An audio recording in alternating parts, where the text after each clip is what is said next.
Estamos en el ciclo de conferencias de verano de Compromiso Médico por el Perú.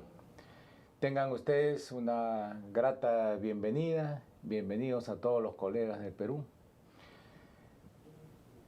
Este es un espacio creado para entablar conversaciones académicas sobre temas relevantes en la medicina, dirigido a todos los médicos a nivel nacional, tanto sierra, costa y selva de todas las regiones de nuestro país.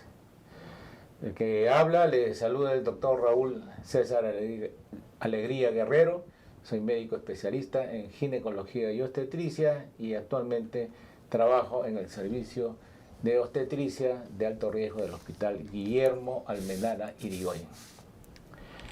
Hoy abordaremos un tema de vital importancia, muy relevante y que pienso que les van a tener una magnífica noche escuchando las claves para fortalecer la dimensión del médico a cargo de nuestra conferencista estelar, la doctora Sonia Indacochea Cáceda.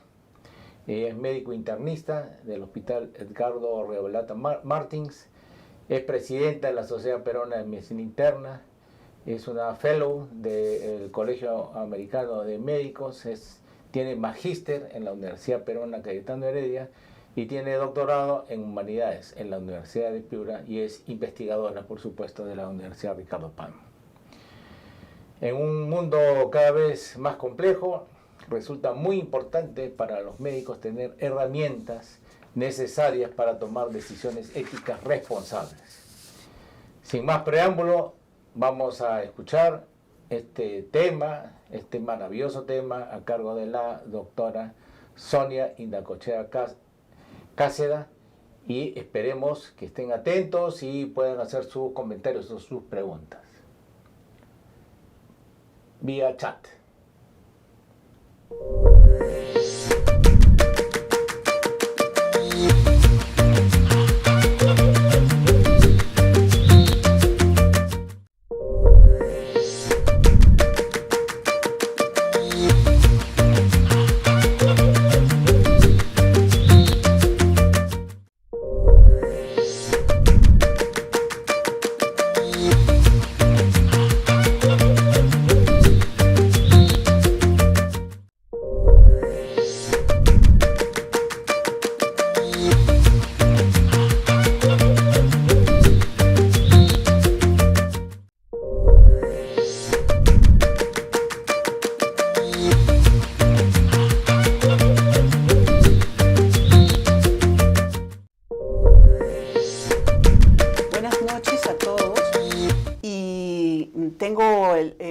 De coger un tema, desarrollar un tema con ustedes y es especialmente dedicado a los médicos del Perú, ¿no? A los médicos jóvenes, estas reflexiones sobre la ética del médico. Va dedicado a los médicos de todo el país y bueno, pues con el sentimiento de poder edificarnos mutuamente. Agradezco la presentación del doctor Raúl Alegría. Bueno, vamos avanzando. El juramento hipocrático hecho en el siglo V a.C., Hipócrates nació en el 460, no se los voy a leer, pero tiene algunos aspectos importantes. Por ejemplo, el de no hacer daño y buscar el bien de los pacientes, habla del secreto profesional, de lo que uno escucha, habla del honor y del cuidado de los maestros y de los hijos de los maestros, de ahí parte la costumbre de los médicos de no cobrarnos entre nosotros cuando nos atendemos médicamente unos con otros, ¿no? Otra cosa importante es, que me ha llamado mucho la atención, es que dice que los médicos tenemos que apartarnos de la injusticia y de la corrupción, ¿no? Tema que siempre da vueltas a lo largo de la historia del ser humano, diríamos, ¿no? Y bueno, pues recordamos y hacemos un pequeño homenaje a este grande de la medicina, Hipócrates, ¿no? Bueno, vamos a empezar porque estamos ante una profesión que exige una vocación, no solamente una profesión que busca cumplir con estándares que le permitan trabajar después, sino que tenemos que tener una vocación hacia, ¿no? ¿Hacia qué? Hacia el cuidado de los pacientes, hacia el cuidado de los seres humanos, de la sociedad, en el caso de que lo miremos desde el punto de vista de la salud pública, ¿no? Entonces, ¿qué es la vocación? Es un llamado interno y una inclinación hacia la práctica de la medicina, ¿no? Y no solo implica el conocer medicina, el saber medicina, sino también el tener principios éticos y morales, ¿no? Esto es una dimensión especialmente importante en nosotros los médicos, ¿no? Bueno, pues siempre parto de un tema fundamental que es la persona, ¿no? Porque nosotros somos personas y los pacientes son personas, ¿no? Por lo tanto, ¿qué significa una persona? Persona viene de la palabra latina personal, de resonar, una máscara de resonancia de la voz de Dios en el mundo, así lo concibieron este término. Pero el concepto importante es que la persona es un fin, no es un medio. Nunca una persona es un medio para algo, sino es un fin. Y es un ser individual con dimensiones no solamente físicas y psicológicas, sino también espirituales, y que tiene una dignidad propia, ¿no? Que nos hace ser lo mejor de la creación, diríamos, ¿no?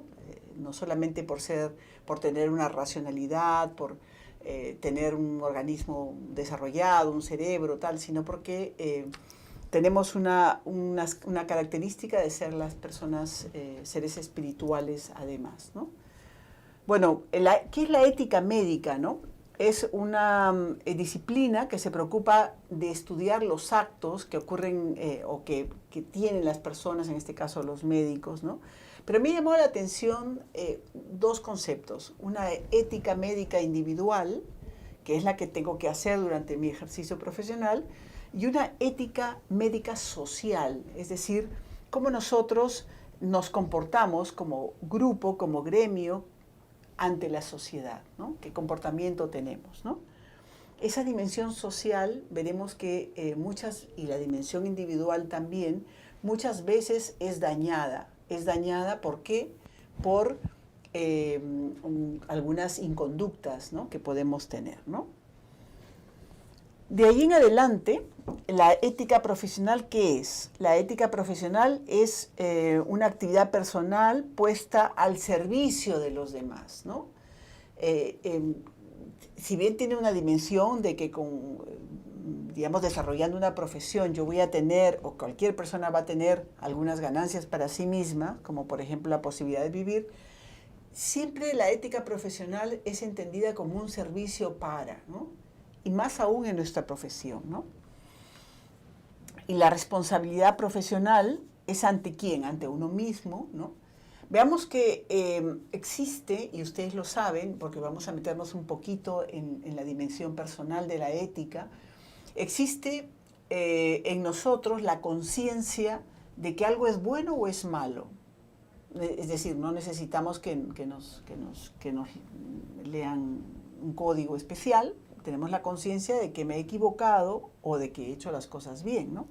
Entonces la responsabilidad profesional es ante uno mismo, ante la sociedad, y eso es una cosa que tenemos que tomarla en serio, verdaderamente, y ante un ser supremo, de acuerdo a nuestras creencias religiosas, ¿no? La ética profesional significa una forma de actuar, una conducta consciente, libremente, que asumimos con responsabilidad, ¿no? Es una forma de actuar, fíjense qué importante. Y ahí yo quiero hacer un paréntesis, y es el ser ejemplo. Es decir, nosotros como médicos tenemos que ser ejemplo para los demás médicos, muy especialmente para los colegas jóvenes y para los estudiantes de medicina. Yo estoy segura que cada uno de ustedes que me escucha en este momento han tenido durante su carrera profesional, durante sus estudios universitarios, personas que le han servido de ejemplo. Yo tengo recuerdo de grandes maestros en la universidad donde yo me formé y que marcaron mi vida y que quise ser como ellos, ¿no? Dije, me quiero comportar como él, quiero ser correcta como él, quiero ser estudiosa como él, quiero saber como él o como ella, ¿no? Entonces, es esta dimensión de la ética profesional es en que nos convertimos en ejemplo, en luz para los demás, sobre todo por los más jóvenes, ¿no? Este es un concepto precioso, el concepto de ethos, ¿no? Que viene de la palabra carácter, que está relacionado con la ética individual, personal, interior de cada ser humano, ¿no? Aristóteles lo definía como una costumbre, una manera de vivir, ¿no? Entonces la persona, de acuerdo a su propia conciencia, de acuerdo a sus valores, sus virtudes, sus digamos, costumbres, su contexto, adquiere una forma de ser, una forma de actuar, ¿no? Y eso es el ethos, ¿no? Decía Aristóteles, el ethos es la parte apetitiva del alma, donde se hallan las tendencias y los deseos, ¿no? La virtud ética es la excelencia de carácter, ¿no? Entonces, el ethos está referido al interior de la persona, a lo que ella tiene dentro de sí, y eso que tiene dentro de sí la hace actuar, comportarse de una manera distinta, ¿no? O diferente o mejor, ¿no? Sin embargo, hay una diferencia con la moral. La moral más bien tiene una dimensión más social. La moral está relacionada a las normas morales, a los códigos de ética, a los propios de cada país. Nosotros tenemos, un paréntesis también, un código de ética en el Colegio Médico que recientemente se ha digamos, renovado, ¿no? Y que cuando uno lo lee dice, este es un súper código de ética, muy bien hecho, con, digamos, un contenido riquísimo, ¿no? Pero la pregunta que surge es si es necesario tener el código de ética más perfecto para que los médicos tengamos una conducta ética y moral, ¿no? Ahí queda la pregunta, lo podemos comentar después, ¿no?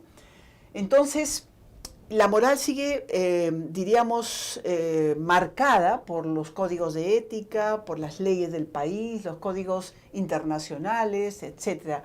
Toda la normatividad nacional e internacional. Entonces, ahí salen dos tendencias para entender la ética médica. Una, entendiéndola como el médico virtuoso, el médico con un ethos fortalecido, ¿no? El médico que él es correcto porque así se formó, ¿no? Y que no necesita de muchas normativas para portarse íntegramente, ¿no es cierto? Correctamente, de una manera, digamos, excelente en su trabajo profesional. Y esa es la ética propuesta por las corrientes europeas, mientras las corrientes americanas entienden la ética y la moral como muy necesarias de una normatividad muy fuerte para que pueda garantizarse el comportamiento del médico, ¿no? Bueno, pues les puedo decir mi opinión, pero es motivo de una discusión y de preguntas de ustedes, es que uno tiene que, diríamos, tener una vida interior de tal manera, con tales valores y tales virtudes, que garantice un comportamiento externo adecuado, excelente, desde el punto de vista profesional y humano, ¿no? Y que el tema moral es un tema adicional, pero que no necesitamos tener mucha normatividad para portarnos bien, ¿no? Acá está, les he puesto allí un ejemplo de lo que estamos hablando, todas las normas que tendríamos que tener. Bueno, pues estas virtudes en el ser humano nos llevan a hacer esfuerzos cotidianos, a veces heroicos, por vivir en una dimensión muy, diríamos, extrema, nuestra profesión médica. Y encontré este artículo hecho por el Foro Internacional de Medicina Interna, que me honro participar junto con ellos en algunas publicaciones, dirigido por nuestros colegas de la Sociedad Argentina de Medicina, un artículo donde muestra que durante la pandemia ha habido un ataque al personal de salud desde el punto de vista psicológico, físico, por parte de los familiares de los pacientes mismos y tal. Entonces, el médico que ha estado delante atendiendo a los pacientes de COVID, que tenía el riesgo de morir, muchos de ellos han fallecido, nosotros tenemos 560 médicos que han partido, ¿no? Además son atacados, ¿no? O sea, tienen que vivir esa virtud, ese profesionalismo en grado heroico, ¿no? Y bueno, esto lo dejo allí para su reflexión. Es del muro de Facebook de una joven doctora de Argentina también, Alejandra Sánchez, que se pregunta a ella, ¿cómo nos van a entender los demás si no pasan por lo que pasamos nosotros, ¿no? ¿Cómo vas a saber lo que es la adrenalina si nunca trabajaste con un código rojo? ¿Cómo vas a saber qué es precisión si nunca pusiste una vía, ¿no? Y así sigue, digamos, preguntándose a sí misma cómo los demás van a entender lo que me pasa a mí y por lo cual yo tengo que vivir un profesionalismo intachable, ¿no?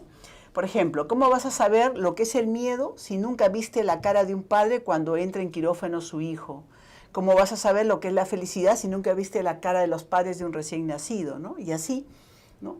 Va la doctora mostrando aquello que todos los días vivimos los médicos, ¿no? Y que de alguna manera nos caracteriza, ¿no?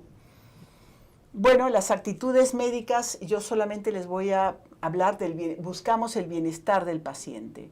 En medio de situaciones hostiles, como las he mencionado, en medio de grandes limitaciones de los hospitales, de nuestro sistema de salud, ¿no? No me voy a meter en el tema, pero el COVID desnudó nuestro sistema de salud sumamente limitado, pobre, con grandes deficiencias, ¿no? Y nunca me cansaré de decirles la importancia del ejemplo. Ven ahí médicos jóvenes, ¿no? Yo ya tengo 40 años de médico, ¿no? Y entonces cuando miro caras parecidas de mis estudiantes o de mis residentes, digo, uy, me tengo que portar bien, tengo que dar ejemplo, tengo que dar la talla. Y digo, como gremio, como grupo, tenemos que dar la talla, ¿no? William Osler, yo soy internista, por lo tanto, para mí, William Osler fue el ejemplo del internista por excelencia, ¿no? El padre de la medicina interna, dicho sea de paso, el médico más influyente del siglo XX. Se lo pelean tres naciones, Canadá, Estados Unidos e Inglaterra, ¿no? Nació en un sitio, se formó en el otro y trabajó en el otro. Entonces todo el mundo dice que William Osler es y ahí ven una actitud de estudio, pero William Osler dejó un legado muy rico y entre lo más importante, ustedes ven las fotos que están en su pantalla, al lado del paciente, con sus discípulos, enseñándoles, dando ejemplo, ¿no? Y hasta el día de hoy, han pasado muchos años, y William Osler nos sigue dando ejemplo, ¿no? Y ese es el reto que tenemos todos como médicos, ¿no? El seguir dando ejemplo, ¿no? Bueno, entramos un poquito a algunos aspectos de bioética. Este fue Potter, un oncólogo estadounidense, que acuñó la palabra bioética en el año 71 y quiso juntar los principios éticos o la ética con la ciencia, ¿no? Que están muchas veces divorciados, ¿no? Entonces, ese fue crear un puente entre la ciencia y la ética, ¿no? Bueno, esos son los más importantes principios éticos que tenemos son los más importantes. Hay otros más, no voy a entrar en el tema porque es un tema más complejo, más largo, pero sí les puedo decir que hay 4 que por lo menos tenemos que vivir en el día a día de nuestra profesión. El de autonomía, respetando la opinión y la decisión de los pacientes. El de beneficencia, siempre buscando el bien de cada paciente. O sea, cada decisión nuestra es para buscar el bien del paciente. El de no maleficencia es el de no hacer daño, o sea, busco no hacer daño como mínimo, ¿no? Y el de justicia, que va de la mano con el de equidad, es buscar que todos accedan a una atención humanitaria, humana, de la salud, y por igual. Esa es la equidad, ¿no? Bueno, la bioética fue un puente entre la ciencia y la ética, y entonces saltaban 2 preguntas. ¿Se puede ser científico sin ética? Y ahí tenemos Auschwitz. ¿no? Un campo de concentración donde los médicos que hacían experimentos en seres humanos eran científicos, ¿no? Pero no les interesaba la dimensión humana de las personas. O sea, las personas eran como animales de laboratorio, diríamos, ¿no?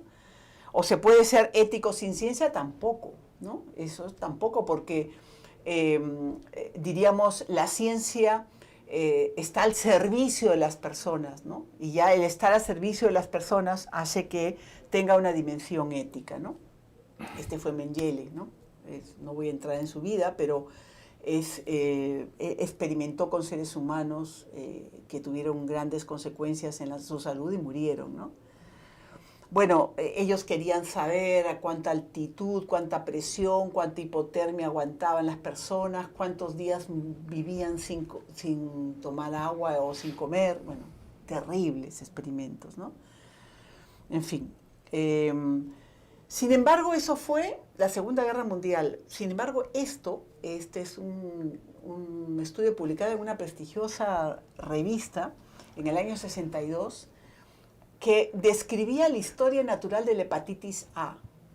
O sea, imagínense, describir la historia natural significa que observaron un grupo de pacientes, pero lo que no sabemos es que los contagiaron para ver la evolución natural de esta enfermedad, ¿no? Les inoculaban, ahí está marcado una cantidad de suero altamente infectante, y lo hicieron en niños. Eso lo hicieron en un pueblo que se llama Willowbrook, ¿no? Y eran niños pobres, niños con deficiencias mentales, niños, digamos, en estado de abandono, ¿no?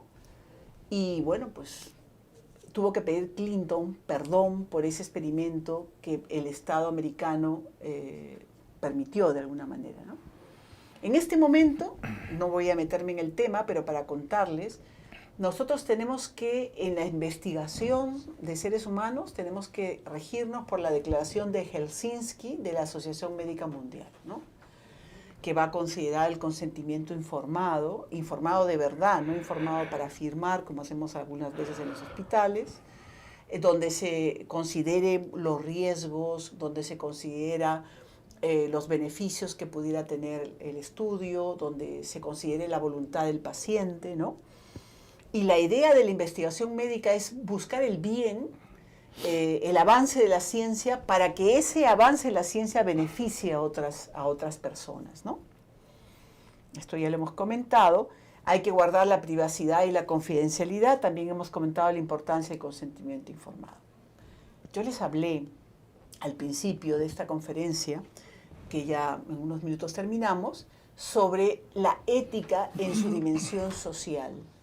Y nosotros, como gremio médico, como grupo médico, nuestro comportamiento también tiene una dimensión social. Por ejemplo, este es el reglamento de ensayos clínicos del INS, que fue roto cuando hubo el Vacunagate, ¿no?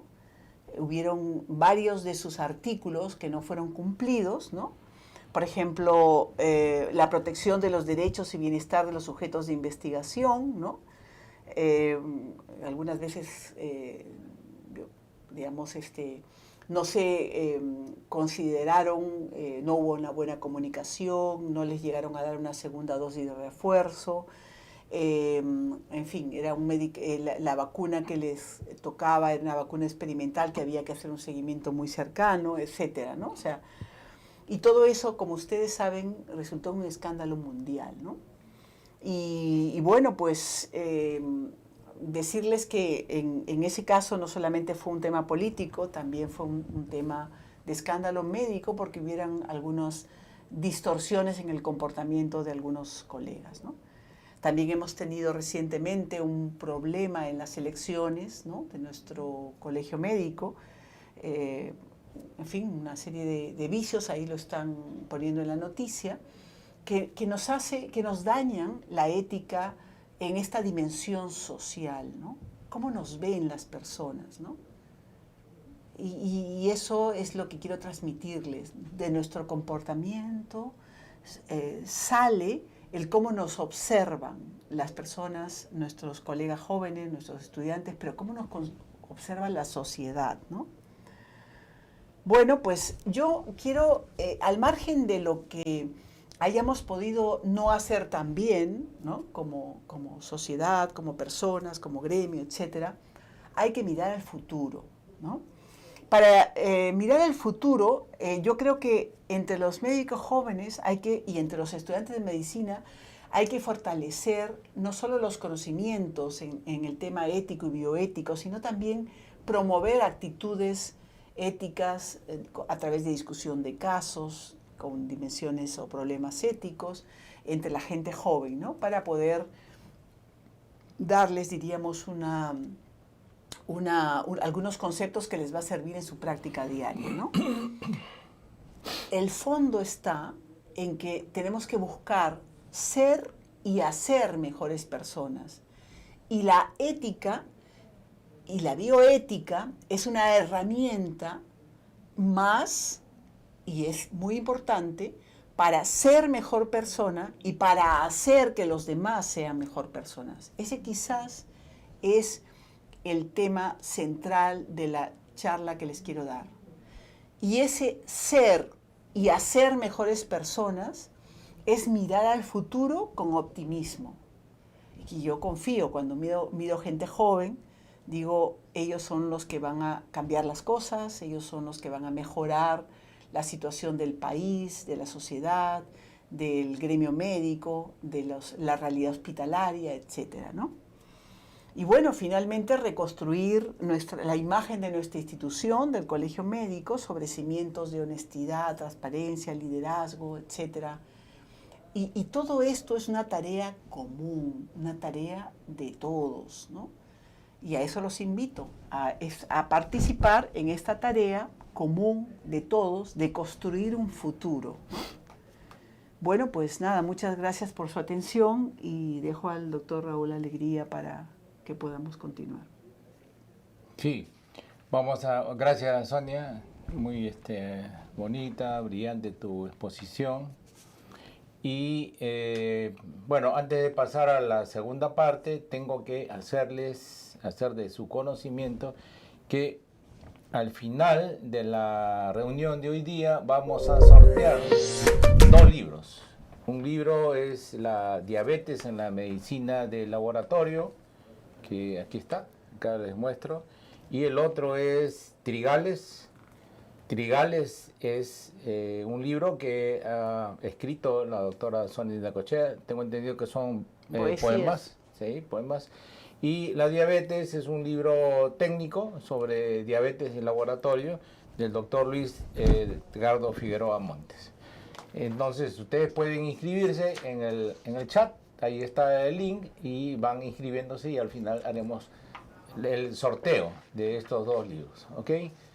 Creo que ahora, siguiendo la pauta, vamos a entrar en un pequeño receso. No sé, a ver, me dan el visto.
Ya ustedes saben que tienen que irse inscribiendo en el chat para el sorteo, no se olviden. Mientras tanto vamos a ir conversando en algunos temas con la doctora Sonia. Acá tenemos una pauta bastante extensa, pero vamos a empezar con una... A ver, vamos a hacer una pregunta. ¿Qué opinas sobre la ética en cuanto a los cobros de los médicos con respecto a sus honorarios, ¿no? ¿Qué nos diría al respecto? Sí, es interesante tu pregunta, Raúl. Yo revisaba hoy día el código de ética del Colegio Médico actual y habla de cobros, digamos que uno por su trabajo tiene que tenemos que vivir de algo, pero de una manera mesurada, equilibrada, justa, ¿no? Los cobros excesivos, digamos, poniendo en aprietos económicos al paciente por darles, por recibirles, proporcionarles un tratamiento, una operación, un procedimiento, no es ético, ¿no? Eso está escrito y me parece que lo han escrito, digamos, de una manera adecuada, ¿no? Correcto. Claro, eso ya formaría parte de la decisión de cada médico y de la conducta, ¿no? De cada médico con respecto a sus honorarios, ¿no? Y bueno, hay médicos que podrían valorar muchísimo su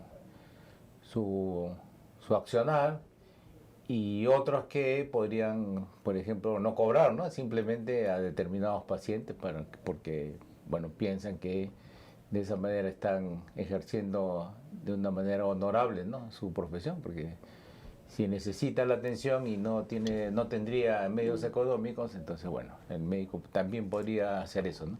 Esa conducta tampoco no sería antiética, ¿no? Sino sería buena, ¿no? Una conducta positiva.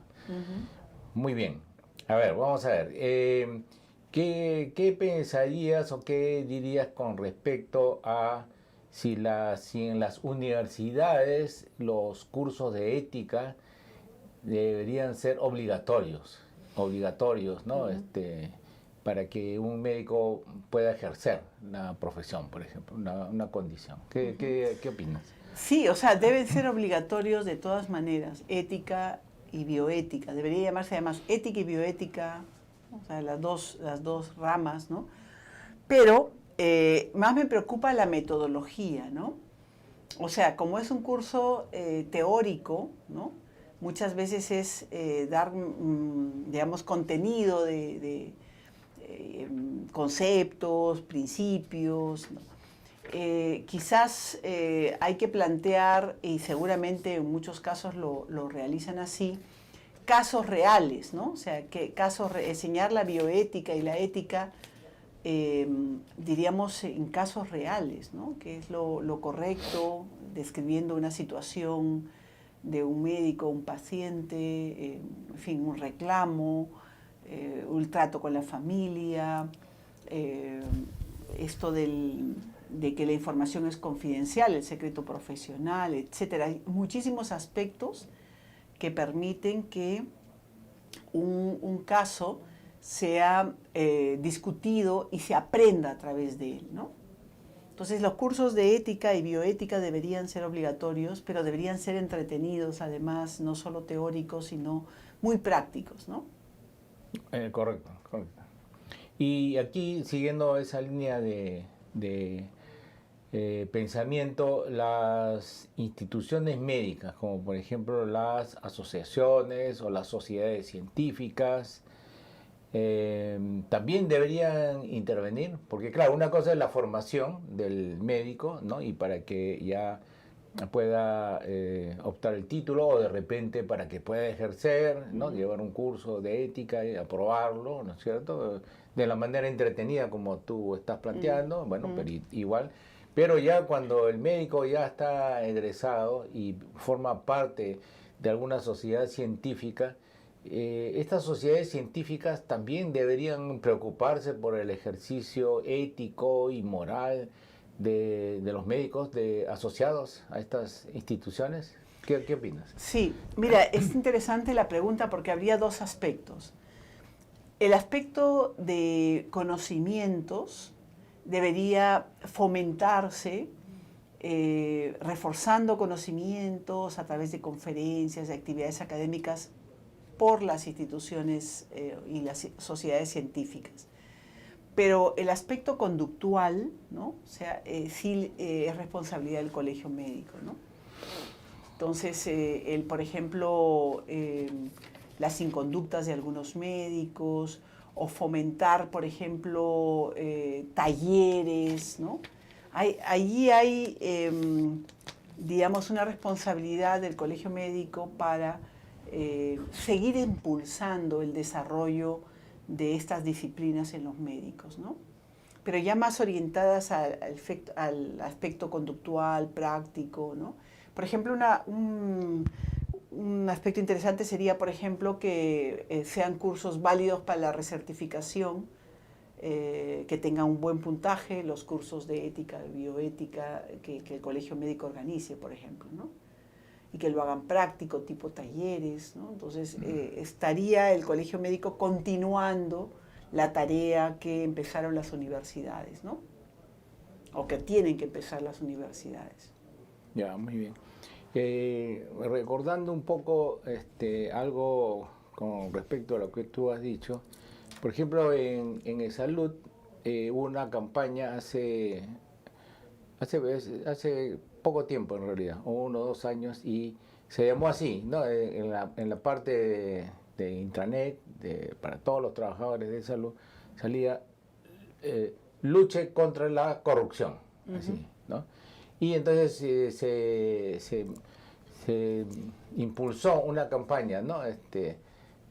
Por ejemplo, de no recibir ningún regalo, ¿no? Ningún presente de pacientes ni de compañías, por ejemplo, que vendían una u otra determinada instrumental o medicamentos, etcétera.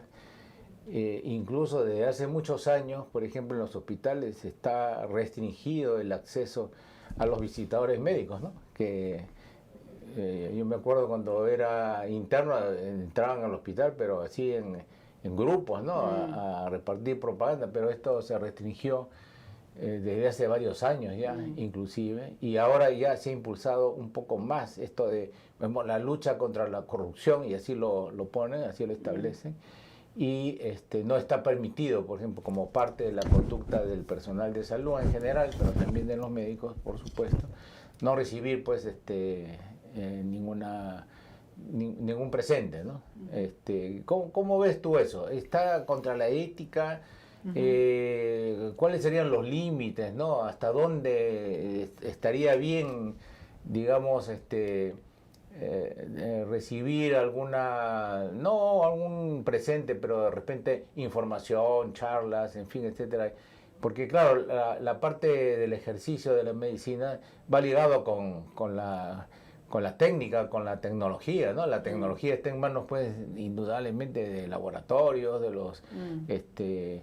las investigaciones que se hacen en grandes grupos, en fin, y esto trae como consecuencia también el avance, ¿no? de la ciencia, claro, los nuevos antibióticos, los nuevos antihipertensivos, ¿no? Eso tiene un costo muy alto para la industria, y eso también tiene que ser, digamos, informado al médico de a pie, o sea, el médico que ejerce la profesión y tiene que prescribir pues los medicamentos. ¿Cómo ves tú ese aspecto? Mira, la pregunta es bien interesante. Hay que disecar dos realidades. Una, la realidad del paciente que da una dádiva al médico para conseguir algo.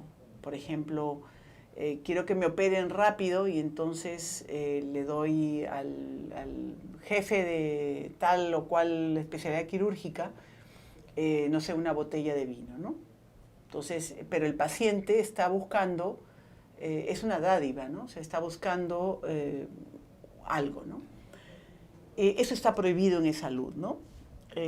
Recibir cualquier, por mínima que sea, un chocolate, Me imagino que en el MINSA también, ¿no? No creo que solamente en el salud, pero no lo sé, la verdad. Sí, tú Habría y yo que preguntar por WhatsApp que nos envíen cómo está ese aspecto en el MINSA, ¿no? Porque en salud sí hay una restricción bien grande, ¿no? Sí, pero ahora, eso tiene una dimensión interesante, que es cuando el paciente se va, cuando ya recibió su tratamiento, cuando ya no va a recibir ningún favor porque ya fue hecho todo y quiere agradecer y quiere dar, no sé, un chocolatito, una cosa así. Eso también está prohibido en salud y tenemos que sujetarnos a las normas. Pero eso yo no lo veo mal, por ejemplo, ¿no? Porque ya no está el paciente buscando algo, sino está simplemente diciendo ya, muchas gracias, me ha ido bien, gracias por operarme y tomé pues una cosita, en fin, mínima, ¿no? Pero bueno, eso es como yo lo entiendo, porque no es una dávida en ese caso, pero hay que seguir la normatividad en donde uno trabaja y en la normatividad dice que no se recibe nada, ¿no? Eso es por un lado, por el lado del paciente, y por el lado de la industria farmacéutica. Bueno, también es lo mismo, en salud tampoco hay visitadores médicos. Creo que allí es un terreno un poco, los límites, por ejemplo, a ver, la industria farmacéutica no solo te da, a nosotros los internistas nos daban, durante los años que nos daban algo, un lapicerito, una libretita, ¿no? O sea, cosas muy mínimas. Pero había especialidades en las cuales les pagaban un viaje a Estados Unidos, ¿no? Y entonces, y claro, esos médicos que ya estaban registrados en las compañías farmacéuticas como los prescriptores tenían más invitaciones, más cosas, ¿no? Y los que no estábamos registrados, pues teníamos el lapicerito, ¿no? Entonces, el límite... el límite entre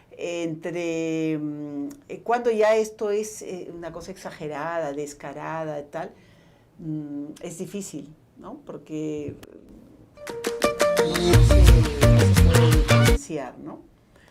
Pero bueno, en general ahora la tendencia es no dar las compañías se han puesto de acuerdo y no dan ninguna dádiva ni ninguna, digamos, ningún regalito a los médicos, lo cual está bien para que seamos libres de prescribir lo que nosotros creamos por conveniente.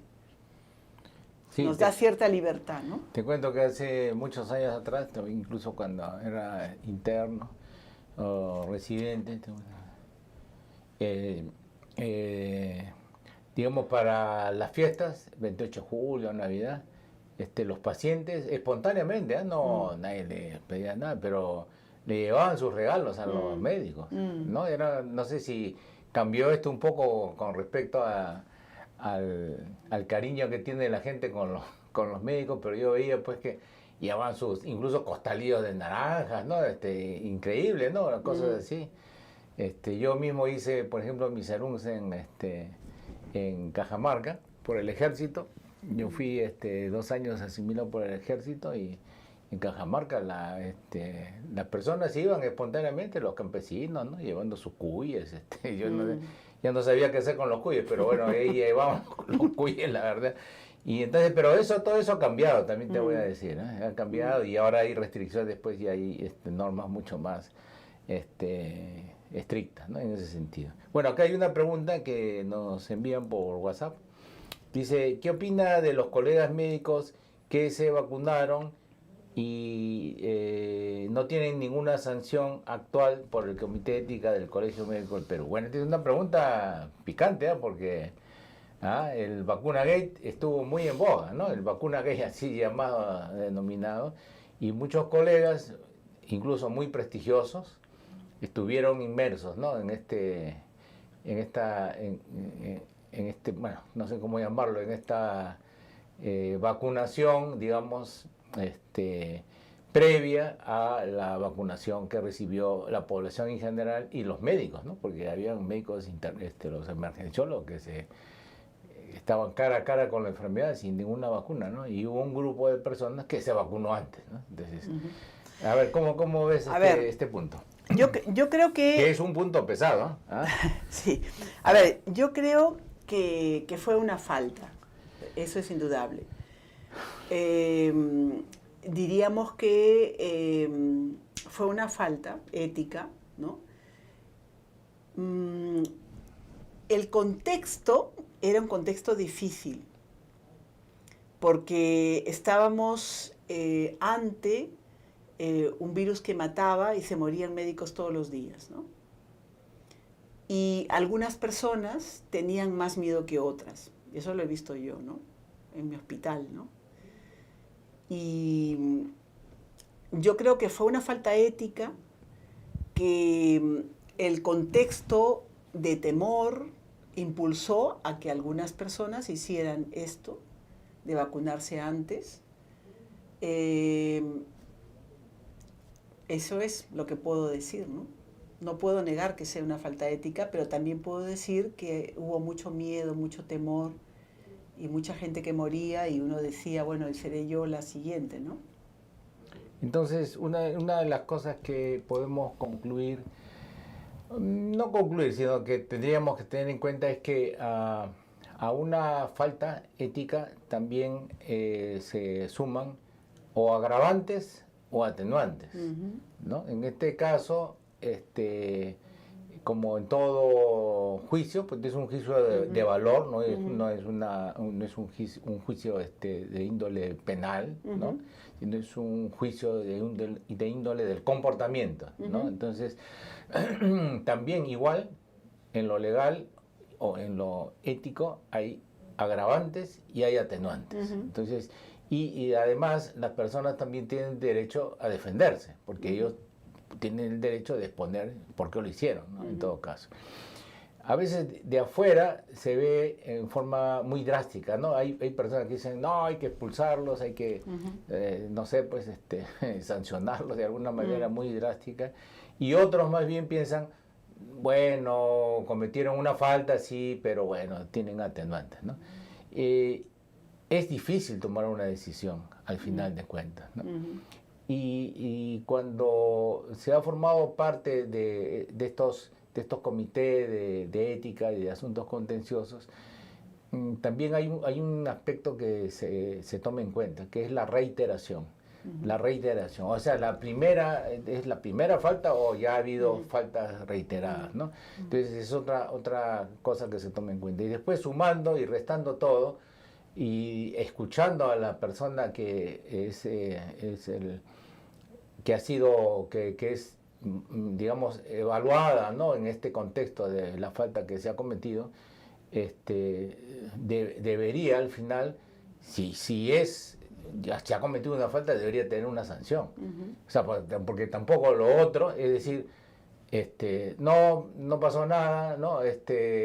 Ya todo está bien. No, eso no es correcto, porque entonces la diferencia entre el que actúa correctamente y el que lamentablemente ha cometido una falta, no habría diferencia, ¿no? Y eso tampoco puede ser, ¿no? Y entonces ahí está el núcleo, me parece a mí, del interés del Colegio Médico en que debe con justicia sancionarse, ¿no? Las faltas.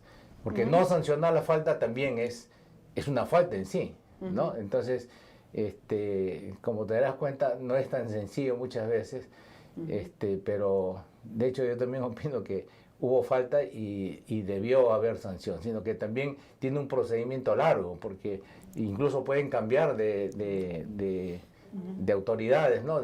Porque los procesos son largos, a veces demoran 2, 4 años y exceden también, digamos, el periodo, ¿no? De una gestión y tienen que pasar a otra gestión, ¿no? Y bueno, ahí la cosa se traba un poco más, ¿no? Es un mundo controversial. Sí, ¿No? ¿Estás bueno, de acuerdo o estás, no, estoy de acuerdo, dime, sí. estoy de acuerdo, sino que yo creo en que, bueno, una falta hay que considerar qué respuesta hay ante esa falta, ¿no? Pero creo que no se debería estandarizar, ¿no? Decir, bueno, a todos, fueron no sé cuántos médicos, 100 y pico, ¿no? Sí, 100 y pico, ¿no? Ya, entonces, que se vacunaron ellos y sus familiares, ¿no? Sí, Incluso amigos claro. también, ¿no? Claro, entonces la idea no es que todos sean cortados por la misma tijera, ¿no? Yo creo, por ejemplo, en un aspecto que va más allá de la ética, que es el arrepentimiento, ¿no? Y cuántos de estas personas, de estos colegas,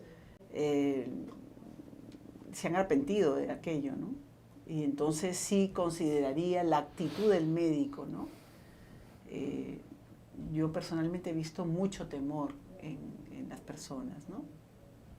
Yo, a Dios gracias, no he tenido mucho temor, pero he visto durante la pandemia muchísimo temor, entonces angustia, temor, ¿no? Cierto, sí. Entonces, en fin, desesperación. Podría justificar en cierto modo, entonces, Claro, ¿no? entonces, Eso creo que es a lo que voy. Y luego, claro. después de ocurrido eso, se han arrepentido, ¿no? Es decir, no debía hacerlo, no debí decirlo, no debí actuar, ¿no? Como seres humanos, pues, siempre tenemos la opción de arrepentirnos, ¿no? Entonces yo creo que la sanción debería pasar por escuchar a la persona, lo que tú has mencionado, ¿no? Por escuchar a la persona, escuchar su actitud, ¿no? Ver su actitud, escuchar su impresión, ¿no? De aquello que pasa, ¿no? El miedo es terrible, la verdad. El miedo a algo desconocido y sobre todo que te puede causar la muerte. Y que todos los días pasaban, moría gente, Nosotros ¿no? trabajamos durante la pandemia y he visto médicos en crisis de pánico. He tenido médicos a mi cargo que llorando y temblando iban a trabajar, ¿no? Entonces, lo que tú dices es totalmente cierto, ¿no? Cada persona, ¿no?, tiene una fortaleza mental distinta, ¿no? Pero vamos al hecho también, ¿no?, de que si has cometido una falta, ni hablar, ¿no? Y de repente no vas a ser sancionado con una falta, con una pena extrema, pero porque está, como te digo, los atenuantes, ¿no?, y el arrepentimiento que tú dices, pero tiene que haber sanción, de alguna manera, ¿no? Porque también la sanción da ejemplo. Muy bien. Muy bien. ¿Listo? Vamos a hacer el sorteo, creo, ¿eh? Acá me están pasando la voz. ¿Sí? Sí, ya el sorteo están así dando vueltas las balotas con los nombres de los médicos que se han inscrito. A ver, vamos a ver quién tiene suerte. Vamos a esperar unos segundos. Ya llega el afortunado o la afortunada. El libro, cagaste el libro. Son dos. Ya, son dos. Primero uno y después el otro. Ya. Entonces voy a repetir, La diabetes en la medicina de laboratorio, que es un libro técnico estrictamente, de laboratorio, ¿ya? Y como se trata de un tema de ética, combinamos la ciencia con la espiritualidad, el poema, ¿no? El arte también. Entonces, ambas cosas están muy unidas. Dígame, señor productor, ¿quién ganó? Porque ya esto está más largo que primero vamos por la ciencia y después vamos por el arte. Vamos por la ciencia.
saldrá el nombre. Acá está el libro, Diabetes en Laboratorio Clínico. Y el otro libro es Trigales. Si no sale en pantalla, lo podemos decir en voz alta.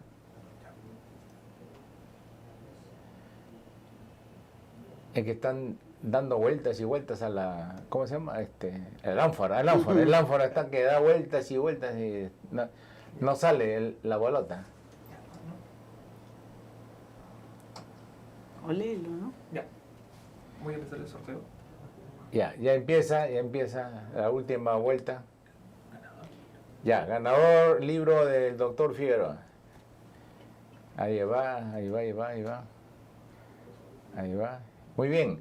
Entonces, a ver, permíteme, Julián. Ahí está. Julián Melchor Acevedo. Felicitaciones, estimado colega.